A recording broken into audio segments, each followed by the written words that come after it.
Morning at NTV with me, Flavia Tumsime. I know new faces, but you're still seeing way more. Let's go back up to the guys, Joel and them, and see what's going on. Good morning, Kampala. Welcome to the morning show, big story this morning, and we're here talking about police and the community role in policing, but the big story is about the shooting of the late Joan Kagenzi. With me is these ranks, SSP Anatoli Muleterwa, community liaison officer. I'm no longer there. Where are you now? I am here. Assistant Commissioner of Police. Ah. Yes. So where's the party? We didn't get the invitation. The party is everywhere, and even here, can see we are celebrating now. I can tell. Okay. So we're here to, and we want to pick your insights on what has happened or what befell the country on Monday evening, when one of our very own, relating to the big issue really, and we have a lot of the public courts are out there and they've already passed judgment on a couple of things. But what I want to hear from you is what could we have done different as a community? Good morning, viewers. Thank you very much, my host, and thank you very much, Nation Group of Media, for always consecutively desiring to partner up with us and inviting me in particular as a community liaison officer, Kampala Metropolitan. In the interest of those who are viewing NTV now, let me put my record right, particularly my own name and the rank. I am Assistant Commissioner of Police Muleterwa Anatoli, the community liaison officer, Kampala Metropolitan. Happy being here, and I wish to call upon all the viewers there to be very attentive and follow us on this, because more often than not, our coming here is misconstrued because people tend not to take seriously some of the advice we give them. It is very unfortunate. Allow me grieve together with fellow Ugandans in the different fraternity, the media, the DPP, the judiciary, and ask the police upon the loss of one of our own, a very good pillar in as far as the administration of criminal justice, the administration of criminal justice is concerned. Now, coming back to the question, what could have, at individual level, done? You know, we are trying to cause a postmortem, but let me give a general overview. In as far as security is concerned, there are three rings. There is the inner ring, the middle ring, and the outer ring. The inner and middle ring are rings that constitute your security as a person, your neighborhood, and then the outer security is that which is manned by us. As long as there is no coordination between the three rings, then there can be some of these gaps. I wish to call upon the individuals who are listening at this, that at a personal level, take your security to be very, very important. If at all you find any threat, if at all you find very weird messages, very weird calls, very weird knocks at your door, very weird knocks at your car, very weird attacks, please do not just let them wish away. Report to us so that we can have lead. After all, you are the baseline of our investigation and therefore intelligence. When we get that intelligence, we are able to collect it and enable us to get the nitty-gritty of how we can be able to galvanize your security. Now, after looking at that individual security and personal security, therefore, we wish to call upon individuals within that homestead, that community, to have very good working relationship, what we call neighborhood watch. In a way, this helps us to coordinate and share information related to security. But where there is a lacuna, it becomes very difficult for us to work on that. And SCP. Yes. And Anatoly, you raised something interesting, neighborhood watch and the personal. And yet we are seeing a couple of these murders that have happened in the recent, happening in what I would typically not call my neighborhood. I'm on a highway, and this and we are seeing this happening drive-by, come, and the next thing is you're gone. What do I do if I've taken care of the inner ring and the middle ring, but the outer ring where I am found? So what do I do? Now, that is a very good challenge. I mean, a very good question. Now, this has come back. It still comes back to what I've said, the threats. You know, some of these things just don't come from the blue. They manifest from threats. Because, for example, my brother, nobody can be able to come and attack me unless he has given me signals. For example, the recent happenings where we have come up very robust to call upon members of the public to be very vigilant on issues related to terrorism. We get signals from our partners, our sister agencies, and then we come and alert you. Similarly, these are the issues that relate to your security. Any person who wishes to do any wrong against you starts manifesting him or herself in such interests. Now, if for you, at an individual level, tend to relax, then you realize you cannot be, I mean, there will be a gap.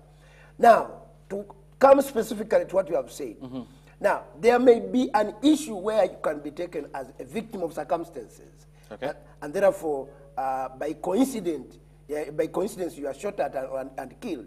But at the same time, if you realize that there was any nearby police and you saw suspicious people trailing you, suspicious people are cruising and moving up and down, you need to come and tell us. Let me give you an example. Yeah. There was the death of this lady who was attacked by acid, who eventually was poured that acid on Northern Bypass. There was a trail, and there were events that manifested themselves in the course of that. And this went as far as spreading up to Ginger. Now, if somebody was vigilant and seeing suspicious persons whom he or she was not so aware of, then, and similarly, by the way, you know, the Baganda have a saying, never, I mean, Togayanga chezinze, never underestimate something which has coiled.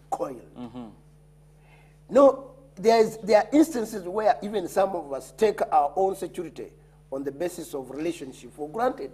I agree, and maybe we have enjoyed significant levels of security that we've let our guard down. But you talk about the signs and signals that come through that, and I just want to hear from you, most of these murders that have happened, do we want to say that, I don't know to what level of confidence we can state this, that all these murders that have happened, there has been prior incidences that could have alerted the victim very true. To the level that they could have alerted the security. That is true, yes. Because it manifests from a relationship. My brother, if I don't know you, I cannot be able to target you. If there is nothing... But supposing you're hired? Yeah, I am hired by people who know me and who want to dwell with me. And therefore, when I am hired to come and attack you, it is from that ground that I will now begin studying your movement, studying your relationship, studying your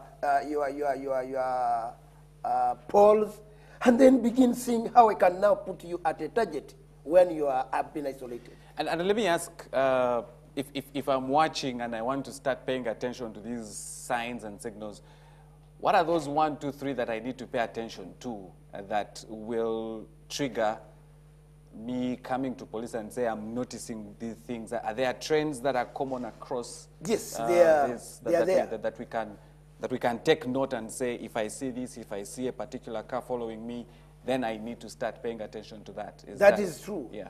The general one is on terrorism.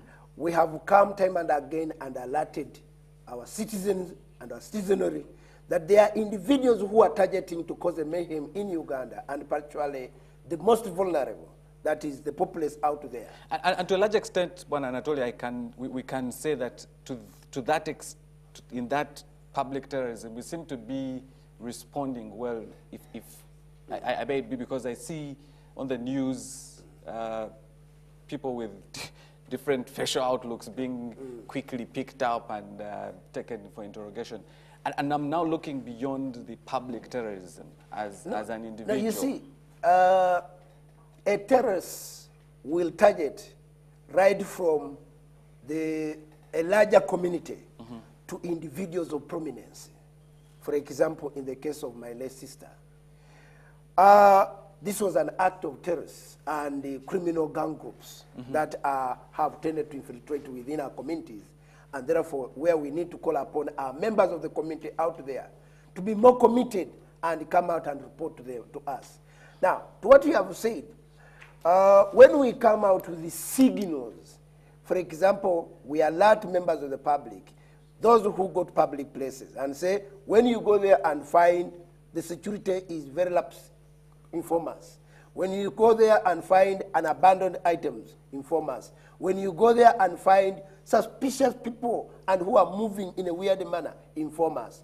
But then that is in a public domain. True. Now, at an individual level, any person who wishes to target you will always use signals of the following. One, he or she may post some messages on your Facebook. And if you do not synthesize it and then be able to share with your friend and say, but who is this person sending me messages that I don't know? I don't know him. I don't have an address I share with him. But you just let it go or wish it away. That is the first entry point. Secondly, he or she can easily be able to penetrate and use your mobile and begin saying, you, so, if you don't do ABCD, you are going to do ABCD. For example, you Muleterwa, who is talking like this, if you don't stop that, we are going to show you. To me, if I say, Twabirabalaba, we have ever seen that. Twakalaba. Yeah. That kind of attitude, that goes to what I've said. Toga yanga chesinze. So, as soon as you get, that is the first thing. Then secondly, when you begin moving, the unusual faces begin appearing to you. They begin coming either to try to show that they want to cause a relationship to you. Pause a bit and ask, who are you? Have we ever met? What can I do for you? And you cause that rapport. But if you say, why you don't know what is behind that. We need so the bit of causing a rapport with the people that I am suspicious, how do I go about it? Because, wait, first of all, you're suspicious. Second of all, I'm not very sure what your intentions are. If I'm to create a rapport, how do I break the walls, if I could put it that way, to get into understanding what you are, or your intentions are all about? Yeah, assuming we are moving on the road. Yeah. And in our movement of the road, somebody very strange appears to you. You need to pause and stand and look at him critically and ask, please, can I know you? Who are you? What do you do around? So if you really see that that person is confident and able to respond to you well, then you realize somehow that is the first entry point. But then when he begins trying to rough you up, trying to push you, trying to do this, that means he has now come to do away with your life. Better seek for survival means. One, by alarming. Two, by calling upon whoever is around to your rescue. Or if you have our contact, please call us and we shall be able to rescue your life there and then. Okay, and so the other issue that I want us to talk about is the increase of these drive-by shootings by gunmen on border and motorbikes. Is this a new wave of how terrorists are executing their desire, if I could put it that way? Can we conclude that, or is that? No, it is not a new wave in Ugandan's history, because one, when we try to look at the methods used by terrorists, they can use bombs of different makes. They can use gun by shooting. They can use acid. They can use fire. They can use anything. They can use a car and ram into you.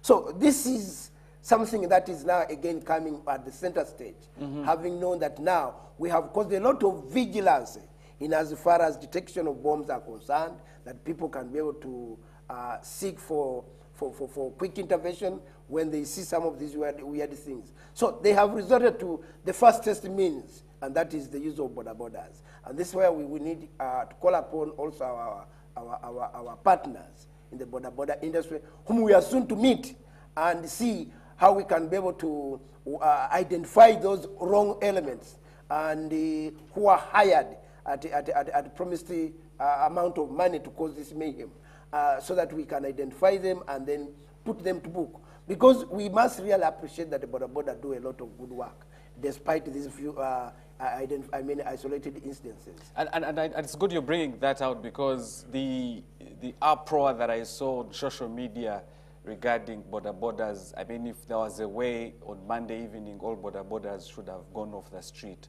of Kampala. How do we then overcome this whole victimization? When I see somebody with a beard, I quickly think that's a Muslim and most probably a potential terrorist. But not Muslims only. Yeah, but I'm trying to say, once you have a beard, the first assumption is that you're a Muslim. That's the first assumption. And so that whole victimization, as a public, how do we overcome that as we bring this to the conclusion?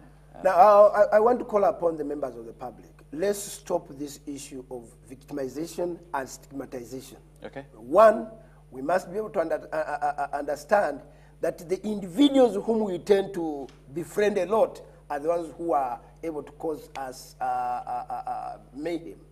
However, if we need to identify this, we cannot say, let the border men go away, let those with beards go away. No. We can easily be able to isolate those ones, because they tend to have very weird conduct.